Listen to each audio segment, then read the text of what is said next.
Welcome to Standard Chartered Money Insights, a podcast series by Standard Chartered Bank that brings you market views and insights on the go.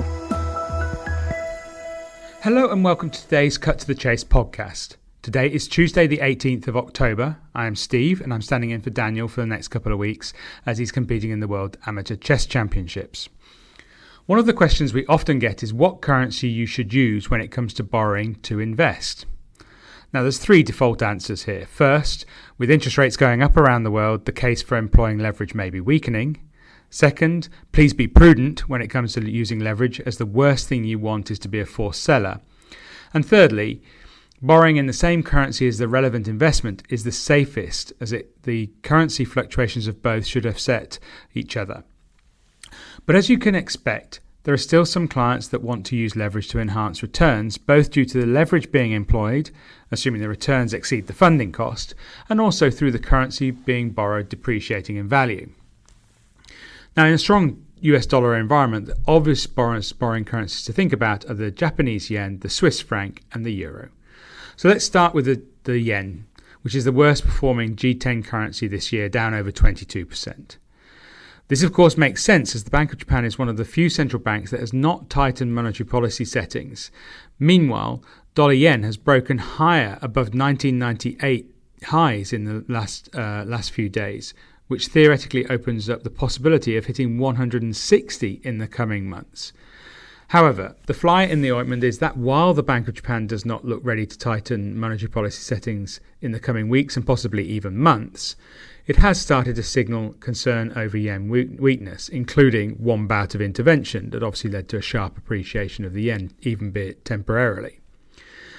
While it would be unusual for unilateral intervention to change the weakening trend on a sustainable basis, we believe that the yen will be very volatile, reducing its attractiveness as a funding vehicle.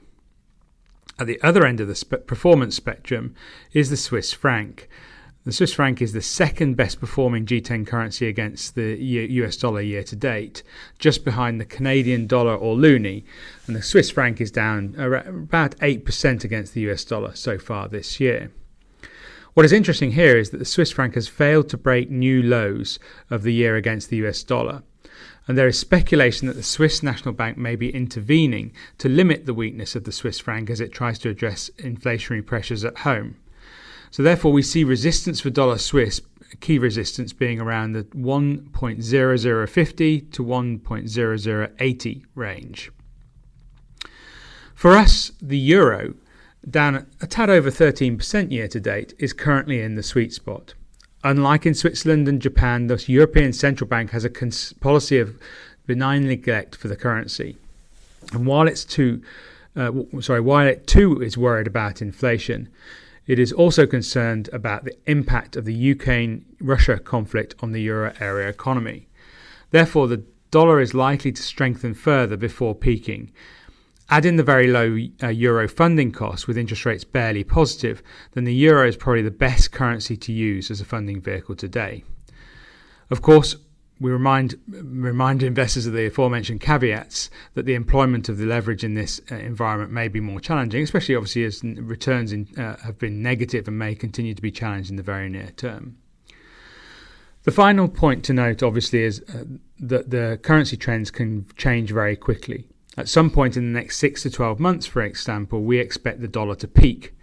So investors need to stay alert to potential changes in trends so they do not get caught on the wrong side of the sizable currency moves. That's all we have time for today. As always, if you like what you heard, please share this podcast with your network.